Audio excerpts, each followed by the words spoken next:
I've seen what's around the corner.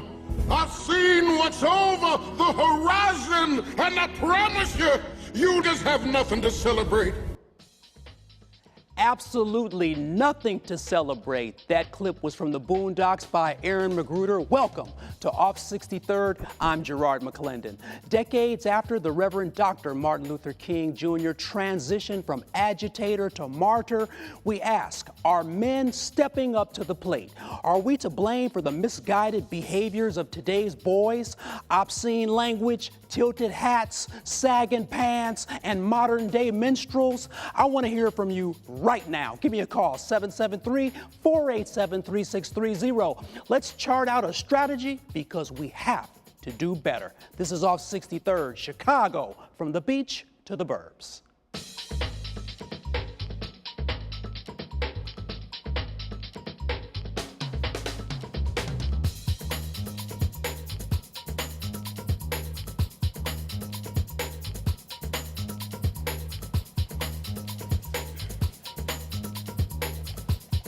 Are we living in a modern-day minstrel show? Thank you for joining us. You're watching Off 63rd, and you can call me right now, 773-487-3630. You can also listen to us on the web, WKKC.FM, and on the radio at 89.3 FM. Joining me tonight in the Off 63rd Forum, the chief facilitator of Hip Hop Detox and executive director of the Task Force Community Network, Brother Enoch Muhammad.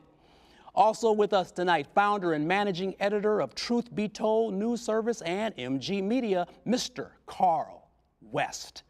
And rounding out our forum, ESPN commentator, motivational speaker, former NBA player, and fighting Illini, flying Illini point guard, Mr. Stephen Bardo. Gentlemen, welcome to Off 63rd. How you doing? Hey, let's get ready to rumble. Let's make sure you get your crossover on because we are about to get busy.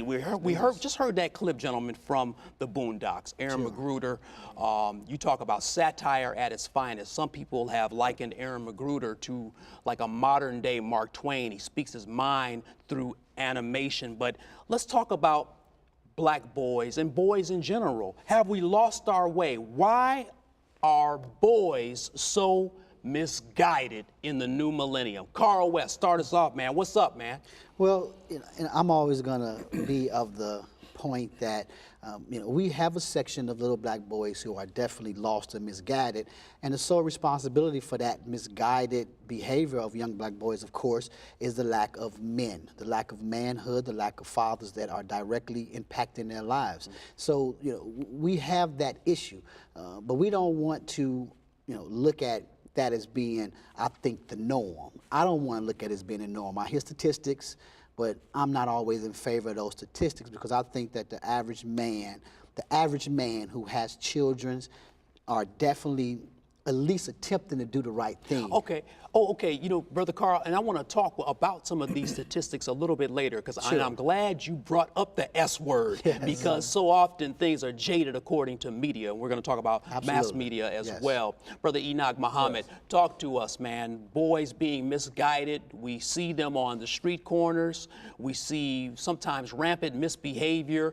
What's going on, Enoch Muhammad? Unfortunately, that's what the media wants us to see, unfortunately. If you want to see something different, then you have to go places where different things are happening. But if all you want to see is the pants sagging, all you want to see is them gang banging or talking crazy, well, that's what, unfortunately, the media wants to do that or wants to show that image. But there are a whole lot of other images that are not being shown, and we have to make a point of making that happen. Okay, see, this is good. The first two gentlemen out of the gate are talking about the responsibility of the media. And speaking of media, flying Illini point guard, king of the crossover. Stephen Bardo, talk to me, man. These gentlemen are saying media's giving us kind of a bad play. But some of this stuff is true. If we step right out here and go on 63rd, we're going to see some brothers with some T-shirts acting crazy. So, Stephen Bardo, misguided boys, what do we do, man? Well, I think what we've heard so far is very accurate. And, young people, young black males don't understand what's really happening. They're being shut out. And if they're not keeping up, if they're not educating themselves, if they're not, like Brother Enoch said, seeing something different, then they're not exposing themselves to different lifestyles. And so, I think I have somewhat of a say because I've got 2 young knuckleheads myself. And they would be knuckleheads if I didn't put my size 14 in the backside. And so I think that, Carl mentioned that about the lack of men around. And so I think, we just need to step up collectively as black men. And we don't need to be, a part of a group or anything. We can start on our own corner. We can start where we know young men and start to have an effect that way, and hopefully it will move Okay, forward. this is good. We are out the gate. We have 3 opinions here. We've got some great commentary. We're going to kick at the phones here. 773-487-3630 is the number. Call us right now. 773-487-3630. What's the solution for raising young boys? Many people think that young boys are just out of control right now. Some people think that the impetus of mamas raising all of these boys is a problem as well. Let me go to Facebook here quickly. Shalana says, wow, it's a shame we've been on Earth for millions of years, and that question keeps coming up. Africa says, it takes commitment, Gerard. It takes love. It takes a well-planned rites of passage program. I want to read one more here from Patrick. Love from a father is what it takes. And Smitty says it takes a lot of mental discipline. Let's talk about mental discipline. Is it hard to be mentally disciplined in a society that bombards us with terrible images? What do you think? I mean, you turn on the TV set now, and you see some pretty crazy stuff. Talk to me, Enoch. Well, all day long you're going to see what. Again, the reason why I'm putting media first is because we deal with young people. You have to recognize I think our generation, we were one of the first ones to experience cable TV because television used to go off. There used to be a time where TV would go off.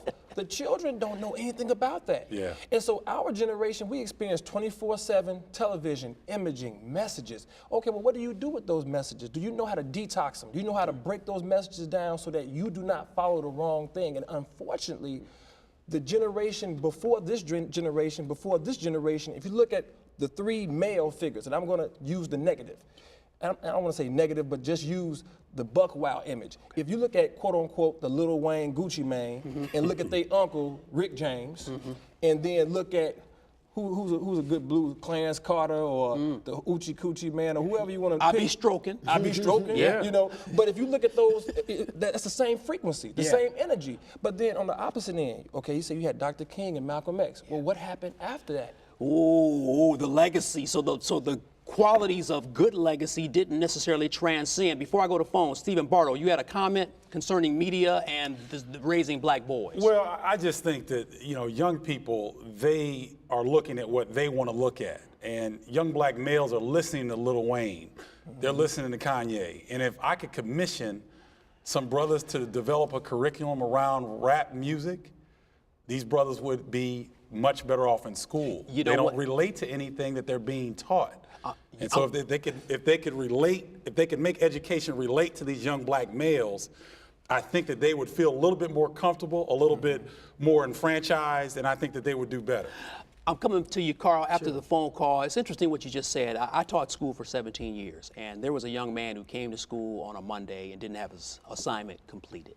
It was a 14-line sonnet that I wanted students to memorize. He didn't have it completed. I said, how dare you?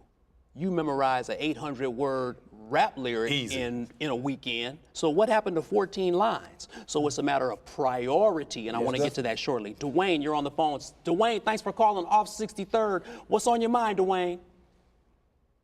Hi, Dwayne. What's on your mind? Okay, Carl, we're going to go to you, man. Let's talk to me, because I've heard you numerous times defend hip-hop, and we got hip-hop detox in the mix here, too. So talk to me. Gucci Man, and he's talking about Lil Wayne. We got to be in a situation where we can offer clear, distinct messages to young men. So we got to be able to go to the radio stations and make sure that they're playing music that's more positive and stop putting out all of these negative messages. We still have the power to control that, and that's a sense of control that we really have not taken for ourselves. We just have not done that. Enoch has a great program with Hip Hop Detox. I've been there. I've helped with that. But he's not getting the press that he needs to get. He's not, the rappers and stuff that work with him, they're not the ones we're able to hear on the radio. Hey, so Dwayne, can I ask you a question? Dwayne, what about the rappers that are getting multiple spins per day that have lyrically detrimental songs? What do we do about them? I mean, if the record company is feeding these songs to DJs who play this stuff, I mean, they're going to play it over and over. We can't stop that, can we? No, well, we got to deal with those men directly and call them to account for their responsibility to the product that they put out there. Dwayne, what's their responsibility, man? They just want to make money, bruh. Well, we can't let people, a person can't be made to realize, if they're made to realize that they are damaging their people, that they're contributing to the decay of their community, then you would hope that they would do the right thing and start to do things that kind of, work better in terms of getting better messages out there, because they still have talent. And they can't allow their talent to be corrupted because somebody wants us to hear a negative message. Hey, Dwayne, thanks for the call, man. I appreciate it. Carl, man, is this faulty leadership? Are we poking too much of a responsibility on radio stations and record companies? Talk to me. Well, we know that these companies have one priority, and that is to generate revenue and take care of their bottom line. We cannot argue that, and if we continue to focus on that and debate that issue, we will lose all the time because they will continue doing it. They don't hear our cries. They have a priority to their bottom line. What we have to do is like anything else. If Nike want to sell more gym shoes, they increase their advertising. If a person want to sell more product, they increase the message. So we have to increase our responsibility, and our message has to be louder than theirs. We can't continue to argue a situation that's not going to change because we have no power to change what Lil Wayne does and what Gucci Mane does. I'm in agreement that these men responsibly should have a responsibility to their people and to the community and deliver positive messages. But if they don't, we see they don't in some degree. So now we have to be better and step our game up an extra level. We cannot let their voice be louder than ours. Good point. 773-487-3630 is the number, 773-487-3630. Melissa, you're on Off 63rd. Melissa, talk to me. What's on your mind tonight? Hi, Melissa. Hello, gentlemen. Hello. Hi. Hey, how you doing? How's it going? And it's Melissa. So my comment is that historically I think that we keep looking outwardly as individuals first for someone else to define us.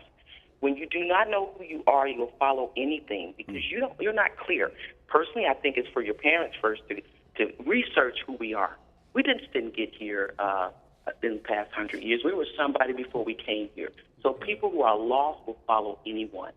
And we keep saying, okay, it's your responsibility as the record company, it's your responsibility as this, and it's your responsibility as that. It's your responsibility as a soul walking this earth to give it your best and define who you are and stop allowing other people to tell you who you should be and figure out who you are. Wow. Your goal, your purpose, your aim. And we are not clear about that.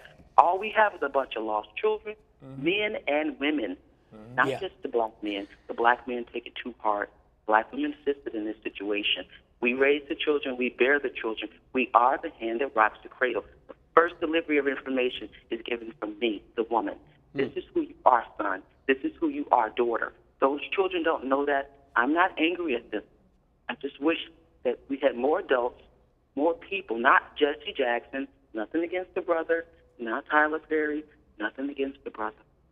But the people sitting at home every day they see. Yes. Teach the children how to love their self because they're looking outwardly for love, which is a dead-end street. Yeah, Melissa, thanks for the call.